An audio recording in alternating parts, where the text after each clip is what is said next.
Miss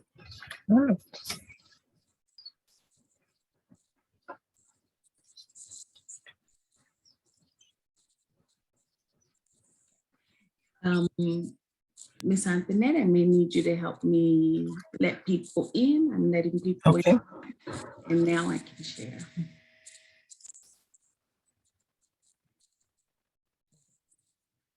Let them in.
Great, thank you, and good morning. Welcome to Black Women for Wellness, Sisters at 8. We have a special Sisters at 8 this morning for you. There we are. Let me let some more people join us. Again, welcome to Black Women for Wellness's Sisters at 8. We have a packed agenda for you with lots of different information for your knowledge. And we have our regular run-of-the-mill for Sisters at 8.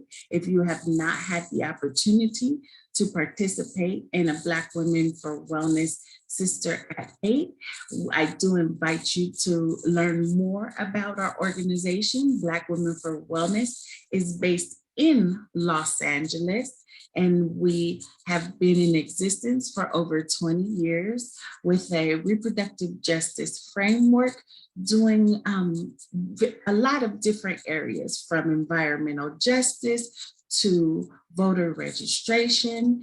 And we have our wellness events with our Sisters in Motion. So there are plenty of things going on at Black Women for Wellness that we'd love for you to learn more about, because we are here for the education and advocacy of Black women and girls. That is our main mission. So today, we have more in store for you. I'm trying to pull up our agenda just so I make sure I am staying on track. We have a guest speaker with us. And we also have a representative from Black Women for Wellness who will give us some words today on what we are doing in our community. So without further ado, I am going to see if our Pan-African news specialist is online with us to share with us some news that you may not be hearing out there, because sometimes we have to learn to speak for ourselves and get and disseminate information. So Regina, are you ready for us? Let's take you off mute, and we are ready to hear from you this morning. Okay. Yeah, just what the Pan-African news is regarding the assassination of former Haiti president. I should have, you know what? I should have Googled how to say his name. Jovenel Moise. Jovenel Moise, correct. Okay. Anyway, the person that the person that took the lead in that assassination attempt His name was John Joel Joseph. And he's the one that provided resources for this to take place. He fled to Jamaica with his family. And it's taken a while, obviously, but he was finally moved from Jamaica. He agreed to leave Jamaica and come back to the United States to face charges here in this country. Let's see. And he's facing charges of conspiring to commit murder or kidnapping outside the United States and providing material support resulting in death, knowing or intending that such material support would be used to prepare for or carry out the conspiracy to kill or kidnap. And he does face a possible life sentence. And the other side note is that his family, they're still in Jamaica and they're trying to find asylum in Jamaica, but Jamaica hasn't really, the government hasn't said yes or no to that. So overall, that's the story. Thank you. That's the update so far. Thank you, Regina. Did you have one more story for us? We're going to keep it brief. All right. I'm sorry, that was it. All right. Thank you so much for giving us some Pan-African news for today. I will go ahead and begin us into our topic today. So if you joined us and we're here in time to see the flyer, our flyer said the fight to keep abortion access, ban off our bodies. And so I wanted to share with you quickly a video that has been put out by Planned Parenthood before I introduce you to our speaker today. So let me go ahead and share that video with you now.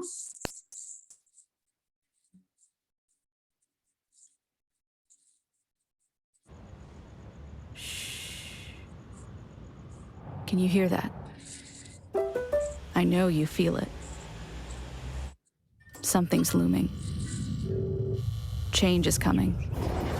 And not the good kind either. But they don't want you to hear what they've done. They don't want you to know what they're planning, scheming, plotting, taking away.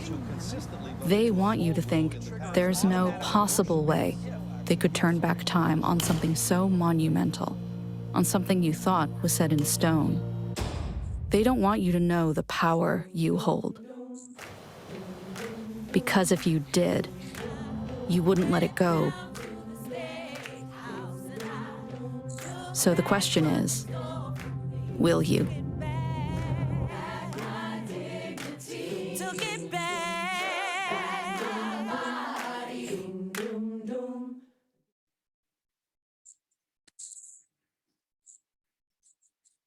Okay, so that was the first video that we are bringing to you right now. So you get an idea of what exactly is at stake right here and what we will be talking about today. And so I'm going to introduce our speaker for today as we move through our program and make sure you are ready. Our speaker today is Quita Tinsley Peterson. The pronouns are they, them. Quita is a queer Black femme that writes, organizes, and works to build sustainable changes within social justice movement. Quita currently serves as the Strategic Partnerships Advisor for the Liberate Abortion Campaign. They are also the founder and principal of Hello Quita, LLC, where they support clients in expressing their most authentic selves. They have an expansive background in community organizing, storytelling, leadership development, and organizational management. Their lived experiences have shown them the power of storytelling and collective resistance, and they hope to continue fighting for liberation throughout all of their work. Quita, are you ready? Yep, I am. Thank you All so much. right. Good morning. Welcome. We are happy to have you here. Yes, I'm so excited to be here and speak with you all about some of the work that we're doing at Liberate Abortion. Yeah, again, thank you so much for having me this Friday morning. So I'll be sharing a presentation with some information, some context on this moment that we're in, and then some of the specific work that Liberate Abortion is doing in partnership with the members of our coalition.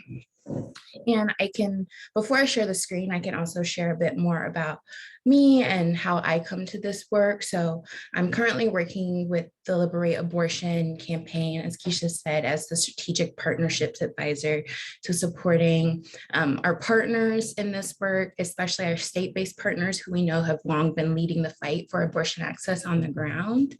And I actually come from one of those organizations. I recently served as the co-director of Access to Reproductive Care Southeast, which is an abortion fund and reproductive justice organization that's based in the Southeast that directly supports people with funding and resources to access abortion care. And I think what was important for me coming into this work is I had done reproductive justice organizing before, but never this direct service aspect to the work, and seeing the impact of restrictions to abortion access, bans against abortion access, and who it really impacted, and seeing that it was other Black folks in community like me, like my family, like my friends, who were having to call for money, for rides, for childcare, just to access simple, safe healthcare that should be their right to access in their communities. But often they were forced to travel either outside of their city, sometimes outside of their state, and even sometimes outside of the region altogether. So I'm going to share my screen to provide some context on this moment, and then the work that we're doing. So this is a map of the US, and let me go back here. You'll see that, so my first slide is states that would be poised to ban abortion if the Supreme Court of the United States were to overturn the Roe v. Wade decision. So 26 states are poised to ban abortion in some way. And you'll see here on the map, the key, it says there are states that have pre-Roe bans. So these are states that already had policies on the book that banned abortion before Roe v. Wade became law. Those became the law of the land. Those laws were never changed. And now if Roe were to be overturned, those states would return to how they handled abortion legally before Roe v. Wade was in play. And then there are 13 states that have trigger bans. So they created laws that said if Roe were ever to be overturned, we would overturn Roe at the state level. And then there are some states that had both a pre-Roe ban and went back and put in a trigger ban. So ensuring that abortion would be overturned if federally it was overturned. And then you'll note that there are some states that don't have dots altogether. And these are states that have enacted usually some type of abortion restriction at the week level. So you'll see here, I'm from Georgia. So Georgia in 2019 put in a 6-week abortion ban, which we know abortion bans at that stage of pregnancy are essentially outlawing all abortions because most people don't know that they're pregnant at that early in a pregnancy. And then you'll also see Florida, South Carolina, or other states that don't have trigger bans or pre-Roe laws, but they've enacted some law that will either severely restrict abortion acts or completely gut access in the state. And you look at the map of states that have moved to protect abortion access, clearly there's way less states. And as you can see, those states, particularly in the South, the Midwest, here in this like northern Midwestern region and some states in the West, it'll essentially force those people to travel outside of their home state for care if they want to still access care in at a medical provider, right? And so, as I noted, these bans most notably impact people of color, particularly Black people. And we know that the South has the highest number of Black people in the country. In this exact region in the South is gutting Roe at the state level in some way. And so the work that Liberate Abortion does is we are a coalition of over 150 organizations that are working on the state and federal levels to protect and expand abortion access, because we know that it's a fundamental right that we all deserve to have access to. And our organizations that are doing this work also recognize that abortion has truly never been accessible for those in our communities who are already the most marginalized. The Hyde Amendment at the federal level prohibits federal funding to go towards abortion access in the country. And so that means that people who are low income in our communities, people who have Medicaid, are unable to use their insurance to pay for their abortion care, which is essentially, it's like we know that folks need support paying for their health care. It's been determined by their acceptance into this program, but then to tell them, if you choose this type of care, then we won't cover it and you'll be forced to pay for it out of pocket, right? Which we know isn't feasible and often negatively impacts people's lives to be forced to continue pregnancies that they know for themselves, for whatever reason, that they do not want to or cannot continue that pregnancy. So something that's important, we know that the news from Politico leaked last week around a draft SCOTUS opinion that Roe may be overturned by the Supreme Court. But in this moment, abortion is still legal. It can be very scary for so many of us to have read this news.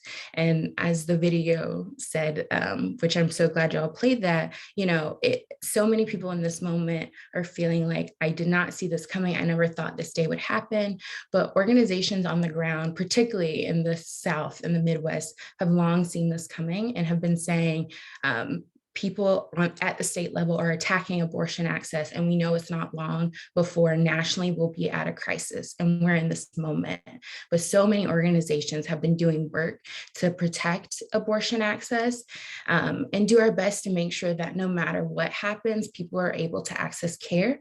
We recognize that there will be so many people in our communities who will not be able to access care if Roe were to be overturned, but organizations are working really hard to make sure that as many people as they can are still able to access care. And so one of the main things I want to lift up in this moment is abortion funds are working really hard to support people seeking care in this current moment, have been for a long time, and will continue doing this work. And so the Liberate Abortion Coalition is lifting up our abortion fund partners and asking that our community find their local abortion fund and support them, whether you volunteer or donate. And we also have a list of other action items that I can talk a little bit more about later. But yeah, we know that our communities have long always taken care of each other. And in this moment where we are potentially slated to be failed by the federal government again, it means that we have to show up for each other and also make noise, because we care about this. We deserve our full rights, and we want our elected officials and those in power to know that we will not be quiet in the face of injustice. And so here's also wanting to share a resource hub from Liberate Abortion for fellow organizations who want to know more about what they can do to show up in this moment. Maybe you aren't a reproductive justice organization, maybe you aren't repro at all, but here's a place where you can find more information. And then this weekend, tomorrow, you may have heard, there will be rallies across the country happening, rallies, marches with Planned Parenthood, Ultraviolet, Move On, and Women's March. And Liberate Abortion is a supporter of these rallies. They'll be happening all over the country. And if you're interested in joining us on the streets, you can find your local rally, march, or event at bandsoff.org. And there are events happening literally all over there, like over 400 events happening tomorrow. So many people are showing up to say that we care about abortion access, and it's an integral right that we will fight for. And then also the Liberate Abortion campaign is planning a caravan for June when we assume the final Supreme Court decision will be coming out. But this caravan is special to me because it was dreamed up by folks on the ground in the South, most notably Mississippi, which the SCOTUS case is hearing. Dobbs versus Jackson Women's Health Organization, which is the last remaining abortion clinic in Mississippi. And so the abortion freedom fighters in Mississippi dreamed up this caravan, and we'll be going through the Fifth Circuit, which is Mississippi, Louisiana, and Texas, making some noise for abortion access and letting our community members know what they can be doing in this moment. And then we'll be ending in Jackson on the 17th with actions led by Shiro, Mississippi, and Mississippi in Action, two reproductive justice organizations on the ground in Mississippi who've long been doing the work. And if you're interested in finding out more information about how you can plug in, if you're based in one of those 3 states or you want to meet us there, I can drop the links in the chat for you to learn more information about that. And then we'll also be holding a movement-wide call on the 19th, letting people know, hear directly from the reproductive justice, health, and rights organizations, a part of our coalition, about what you can do to expand power and build abortion access, even in this moment. And so, yeah, again, that's at Thursday, May 19th. It'll be 4 p.m. Eastern, 1 p.m. Pacific. And then I have some more action alerts that I can lift up in the chat later on, because I definitely want our other speaker to just lift up what's happening with Black Women for Wellness. But I think it's important to recognize in this moment that it may be scary, alarming. Any injustice is frightening, and we should never have to fight our own government for the rights that we deserve as human beings. But we've long had to fight, and this is another moment, and we deserve the care that we need and want for ourselves. And until our governments do right by us, we as a community will take care of each other and show up for each other. And I will pause there. Yes, I can share it out with the Black Women for Wellness team. Someone in the chat dropped and asked, will this presentation be available afterwards? And I can connect with the team to make sure y'all get a copy of these slides to have all of the information.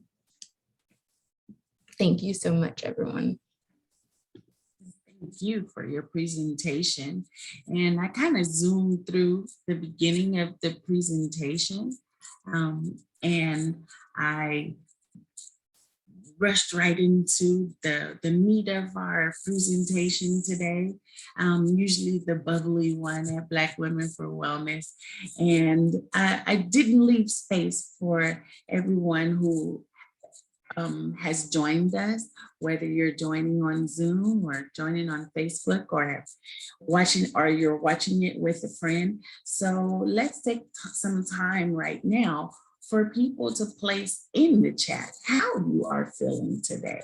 Or you can go ahead and tell us, how are you feeling today? Do you have any questions about what is going on? Again, we will have a presentation from Miron Chita of Black Women for Wellness to give a little bit more information, but I did want to give time and space for people to be able to tell us how you are feeling today.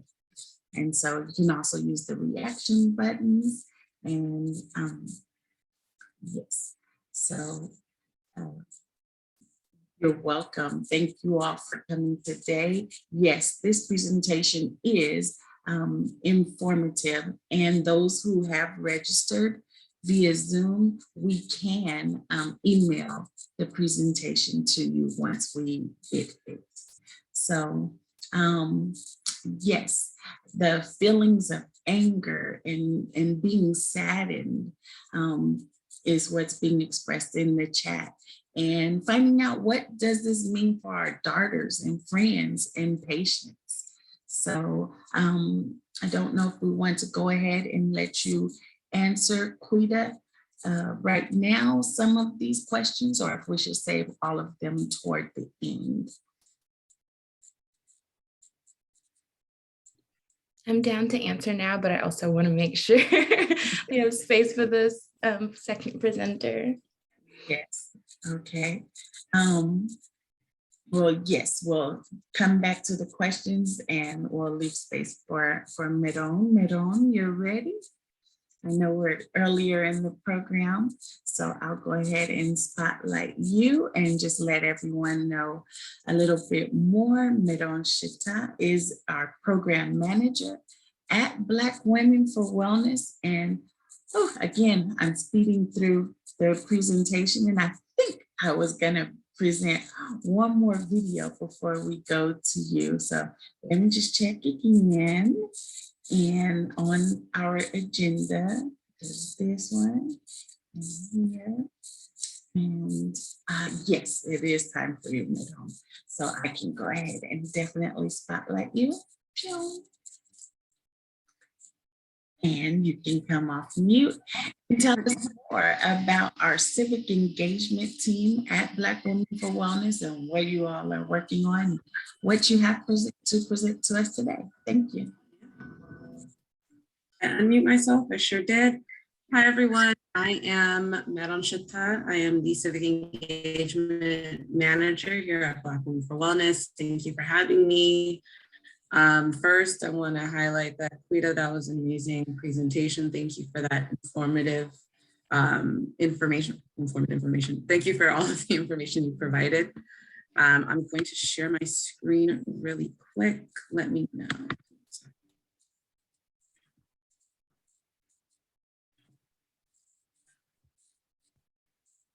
What do you see?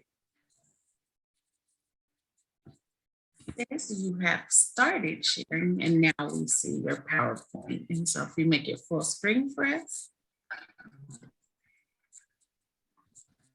Okay, so I'm going to talk, sorry? I think if you go off of video, it won't make the last. I'm gonna take myself off of video.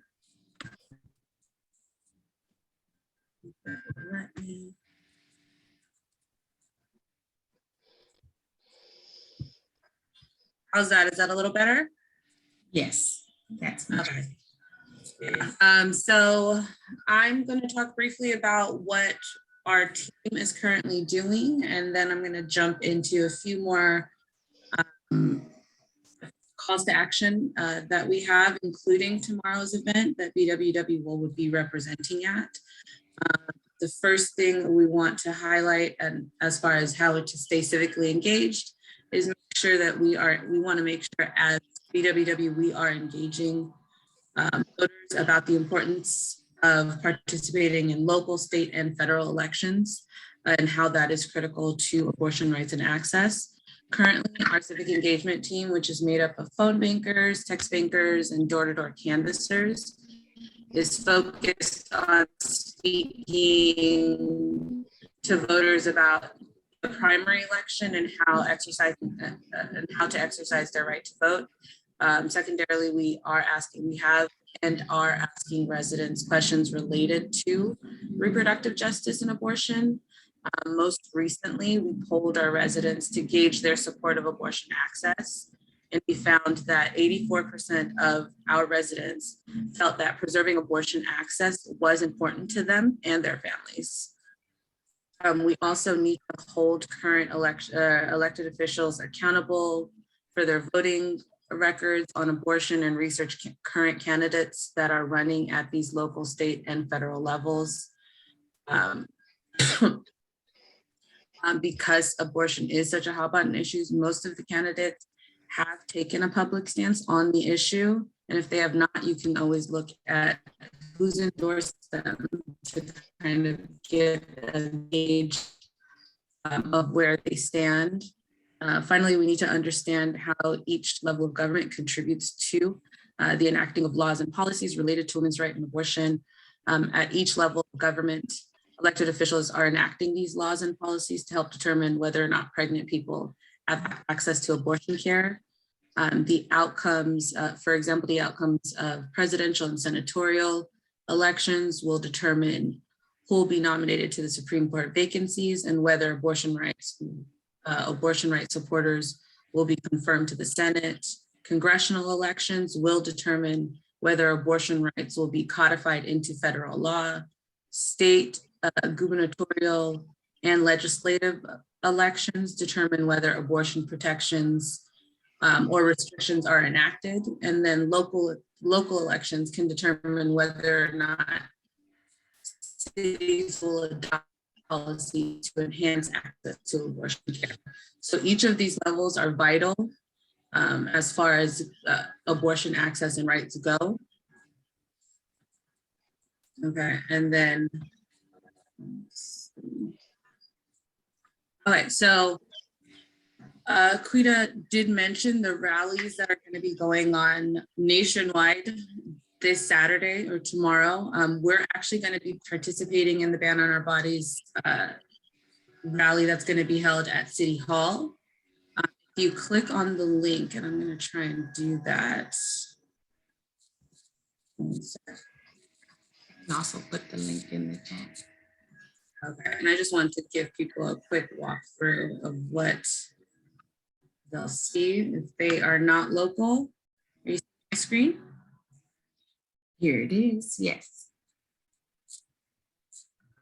Awesome.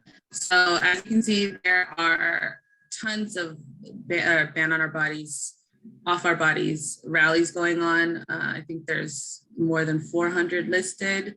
This is not just in California. So if you are not based in Los Angeles or nearby, you have plenty of opportunities to engage in these rallies. As you can see, they are everywhere, Alaska included. So please go to this website, select what area works best for you, and join the conversation, join the fight. All hands really need to be on deck for this. And then,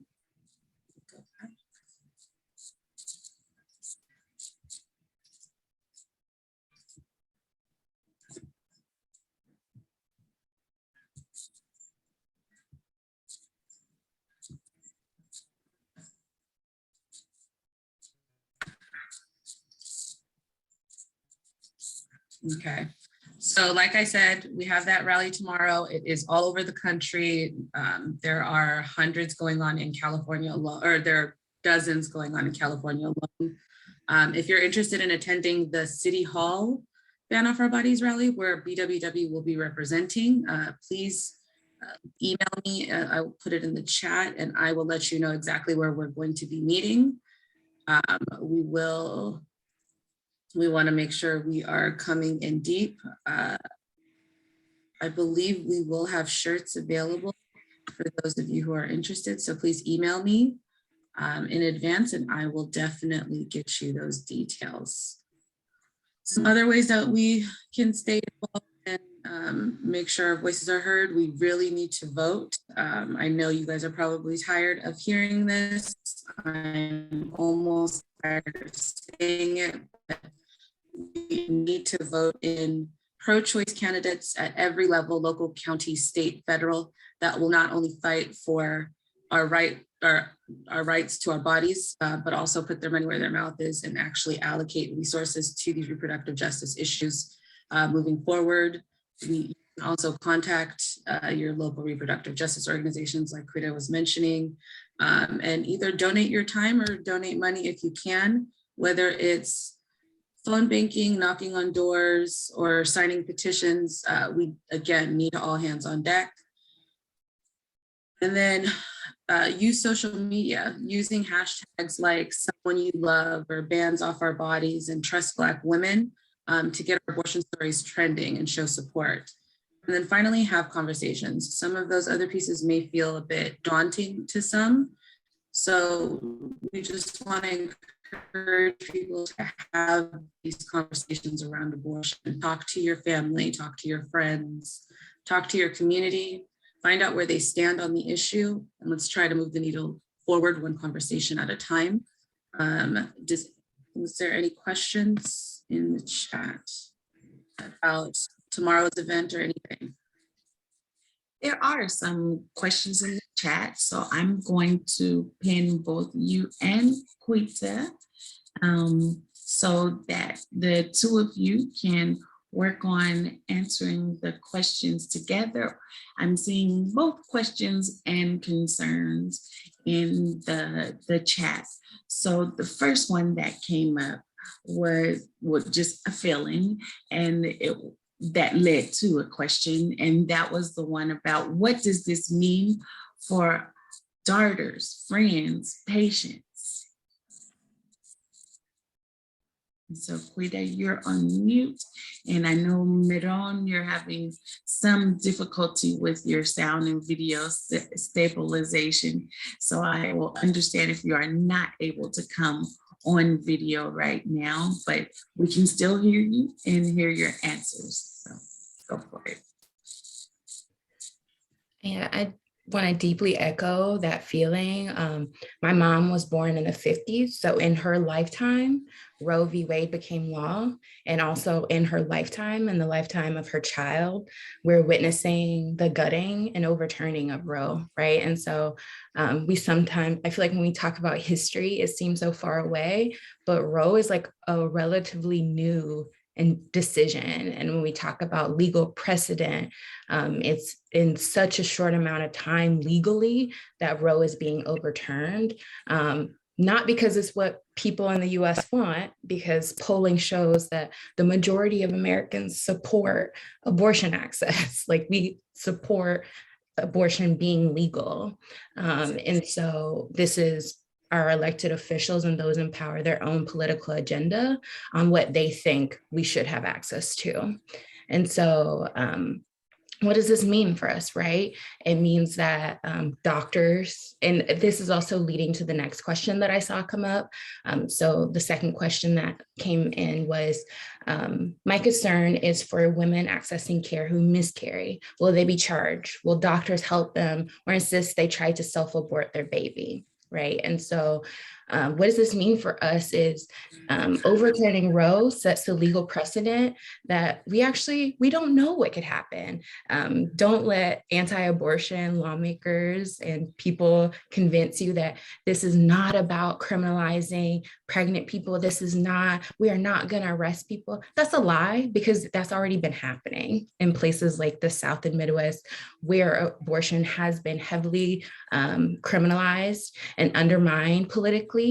There's recently the case of Lizelle Herrera in South Texas, who went to the hospital because she was miscarrying, and a medical professional called the police on her, and she was arrested because they believed that she had self-managed her abortion, right? And that is not, the medical professional had no medical reason for doing this, right? But they assumed that she had taken the abortion pills on her own and was having an abortion, and arrested her.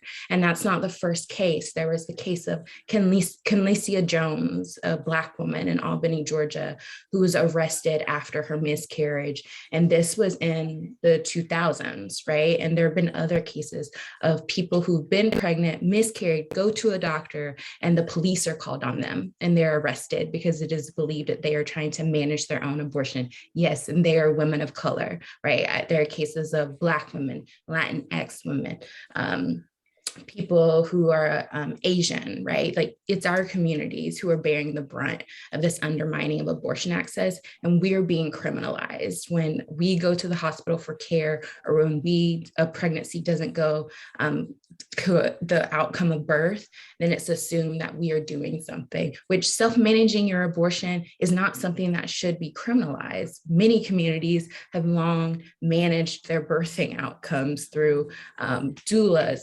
midwives, healers. We should have the full access to care. And these laws, while they start with criminalizing doctors and outlawing the care, inevitably, it will be used to target those in our communities. And so being aware of that. And we honestly don't know if, well, we've seen in Oklahoma, right, that they're trying to put in law that if you leave the state for care, you can be criminalized.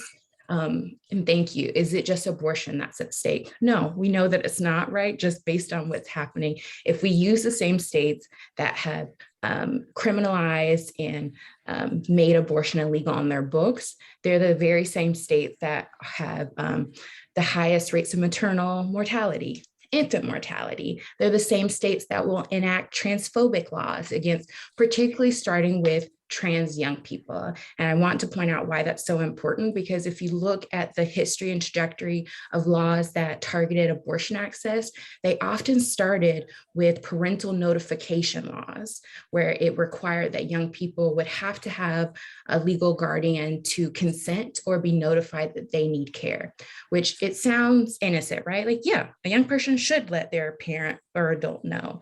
But legally, what was happening is young people were being required to go before a judge and prove that they are mentally competent to have an abortion. But the inverse of that is if you can't prove that you're mentally competent for an abortion, you somehow are competent to be a parent as a young person, right?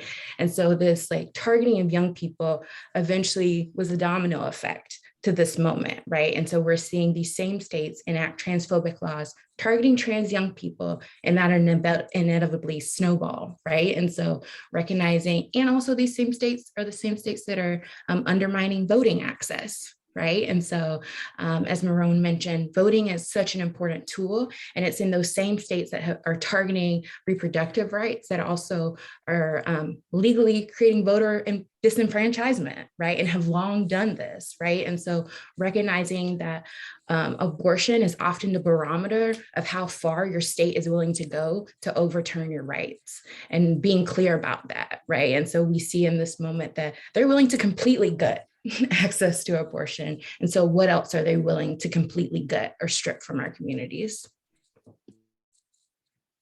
Wow. Yes. Thank you for having all of those. We do recognize, Meron, that your internet isn't quite stable, but if you have anything you want to add, just with your audio, you can go ahead and touch on some of those points. I do see that you did put in the chat that if anyone is interested in joining joining Black Women for Wellness at City Hall this weekend, and you are in the Los Angeles area, they can email you at MERON, your first name, Meron, at bwwla.com. And so, you gave each gave a lot of information and resources and calls to action. I think that is very important, not just what you can do and be sad, angry, worried about, but also something that you can do. And I really like, Meron, that one of your calls to action was to actually have conversation with people, with other people. I know I certainly am not a great speaker on this topic. And so that was part of why I flew through so fast, because there's a lot of information I want to know. We are a Black women-led organization that is focused on Black women and girls. And we want to be able to provide that information for people. And there has been tradition in the Black community to be anti-abortion because of different things that you may have heard or different stigmas that come with it. And so we just want to give everybody as much information so that you can think, speak, act accordingly. Because yes, it is affecting us disproportionately. So Meron, I saw you came off mute. Oh yeah, I was just going to reiterate what you said, that, you know, we might not be confident in our knowledge around the abortion issue. So just having those simple conversations with family members that may or may not agree with you will help to at least keep the conversation going. Because, you know, for a long time, abortion has been kind of a touchy word for people. It's been hard for people to vocalize it. So we want to highlight it as much as we can so that we can hyper focus people on the issue of abortion and why it is not just a women's issue, why it's not just a Southern state issue, it's a nationwide issue, it's a international issue that we need to make sure everybody understands will affect you regardless of what state you're in. I think we assume because California is a somewhat progressive state around many topics that we're safe. But even though we are not necessarily going to have these bans put on California, we will have an increase of people coming in from other states. I think the last statistic I saw was 3,000% increase in people seeking reproductive abortion care resources here in California. So we're going to be affected regardless of what our stance is. So it's just important to highlight how we are going to be affected. Yes, very much so. More people are joining us as we speak because this is an important topic that people want to know about. And that's why we call this important special Sisters at 8. At the end of the program, we'll tell more about some of our other programming and events that will be taking place this month, this week, this year. But I wanted to share this video right now. And this video is one that can maybe give people a different perspective or just a little more to understand everything. So here you go. Someone you love may struggle with a pregnancy they longed for that couldn't survive, that would endanger providing for the children they already have, that comes too soon after giving birth, that they were too sick to carry, that wasn't right for them. Someone you love might need an abortion someday. You can help ensure that when the day comes, they can get the care they need. Support you.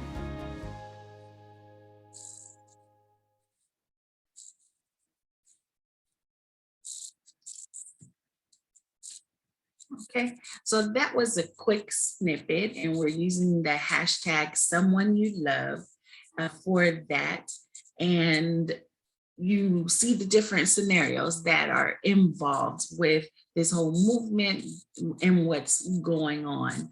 So I'm going to still save room in the chat for people to give comments or questions or concerns, and see if there are all the resources that we can share for people. I first off want to give Quida's information so that you can feel free to reach out if you want more information. And it's okay to give your website. I have it here. Hello, Quida. And Hello Quida is the website for your business. I'm copying that and pasting it in the chat. And Also lift up liberateabortion.org. Okay, Yeah. I didn't have that one ready, but I can find it and put it in. And we can definitely share that with everyone. So thank you. Oh, thank you. Perfect. Wonderful. All right. Let's see. And then Meron, you had a list of resources. So I'm going to share that again in the chat, and also the different places where people can go to learn about the various events that are happening across the nation this weekend specifically. Let's see what else. Is it okay if I lift up something around the video that you showed? Absolutely, yes. Yeah, so Renee Bracy Sherman, the executive director of We Testify, which is an organization that is by people who've had abortions, for people who've had abortions, and they do amazing work working with abortion storytellers. She coined the phrase, everyone loves someone who's had an abortion. And that is some of my favorite merch to rock out in community, because people be like, we'll look at you funny, like, what do you mean everybody loves somebody who had an abortion? And statistically, 1 in 4 people of reproductive age will have at least one abortion in their lifetime. And the reality is many people often have multiple abortions, but in our society, especially in like the Black community, we often think that people don't have abortions. This is like a white woman's issue. But the reality is when you look at the data, a lot of Black people are having abortions. And we know that that is for a multitude of reasons. We know that Black people experience economic inequality, racial injustices, reproductive oppression, right? There are so many reasons, but the reality is Black people are having abortions. And when we, and shout out to Marone for lifting up that we have to have these conversations, because when we don't question abortion stigma and we say it as if though it's fact, we're harming and stigmatizing the very people in our communities who have had abortions. And the reality is there's so many people that we know, and people in our lives might not feel comfortable saying that they've had an abortion. I know when I worked at ARC Southeast and spoke with people on the lines, sometimes speaking with an abortion fund is the first time they're able to speak with someone where they can be open and honest about the care that they want. And they're afraid to talk to other people in their lives, their family, sometimes their partners, their friends. They're experiencing this alone. And that's partly because of abortion stigma. And so a big part of the work is just talking openly and honestly and educating people about actual facts about abortion and not stigma and lies, because often the opposition is lying to us about abortion access. And we deserve to have the full range of care, whether we want to give birth, not continue a pregnancy, whether we want to birth at home, self-manage our abortions, go to healthcare providers. We deserve to have an abundance of the resources for the care that we need. And no politician gets to tell us what we want and need for our own bodies and lives. Wow, that was a powerful note to end on and move on with our program if there are no more questions that people have. So not seeing any more questions in the chat or in the Facebook chat. I am going to share some of the more things that Black Women for Wellness is about and what we are doing. And so this is our Black Women for Wellness website. It is currently undergoing some construction, but you can find us at bwwla.org and at our website. Now, we know that this issue is of main importance of abortion access. So you do see a banner about that, but we have a host of different other information available, from who we are and what we do, what our mission and goals are, to the various programs that we have. And as you see, there is this list here, but it is not only this list. We have from youth education to sex education for adults over 40 and those who are between the ages of 14 to 30. But we also have our healthy cooking demonstrations and reproductive justice, maternal infant health. So lots of different things, but I'm gonna take us right now to our events page. So you see that we have a lot of different events going on. Thank you for joining us, Beth. We are glad you were able to come today. So right now you are currently in our special Sisters at 8 right now. This Saturday, we will have a Mommy and Me hike. And if you go to our website, you can sign up and find out the location and map for that event, because health and wellness is important to us. We have other Wellness Wednesday activities coming up. On May 20th, we will have our regularly scheduled Sisters at 8 session, which is going to be focused on talking about the primary election coming up here and in California. And so giving people some more information on what's going on, where do you vote, how do you vote, what's on the ballot, because that is also information that people need to know. And that we are making in the process now of trying to create a second flyer because the following day, after Friday the 20th, we want to have an in-person voter education party where we have an opportunity to help people with their ballot, not tell you what to vote, but give you information where to go to vote, how to fill out the form properly, going over the candidates that are on the form that you see, and we will have light refreshments. And so we also have a form for you to click on in order to register for that event. We are also looking for more people to help Meron and our civic engagement team go out. Oh, I didn't share that screen, so let me stop and reshare that so you can see it. Here we go.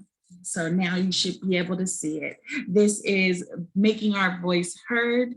These are the two events I was just speaking of for May 20th, our regular Sisters at 8 on election, and then on the 21st, our voter education party. And these will show you how you can register for the event. One will be on Zoom on Friday, like it is now. And then the second will be again in person at our office, and you can register for that. And what I was saying when I thought I was sharing is that we're also looking for people to be a part of the whole election process. There will be voting again in November, and we want to make sure that we have other people who can help at that time if you are interested. On that same evening, on May 20th, we have a Grown and Sexy event. This is what I was telling you about sexual education and health for people over 40. And this one is focused on sex after trauma. So I told you about the voter education event, and we have a host of other events that are happening throughout our first half of the year. I do want to also let you know that we are accepting membership at this moment, and membership is only $65 for the year. And that's a low price. All members get access to our Black Women for Wellness events. We have our newsletter, and usually get a nice little package and gift when you become a member. So there are more things we engage our membership community with, including parties that greet the season. And we are also taking volunteers. So if you'd like to volunteer, you can. So on the part of our website where it says subscribe, you can click there and get information on our newsletters. We do a lot at Black Women for Wellness, and we have Black women, men, everybody working toward making sure that the health and well-being of Black women and girls is uplifted, understood, doing the education and advocacy for them. So if there are no more words, I can take us out for the day. Ms. Antoinette, did you have any final words? I want to thank you for helping put together this event so quickly. Last minute, just 2 days ago, we decided it's a must. We have to be giving the community information on this topic. So Ms. Antoinette, did you have anything you wanted to say?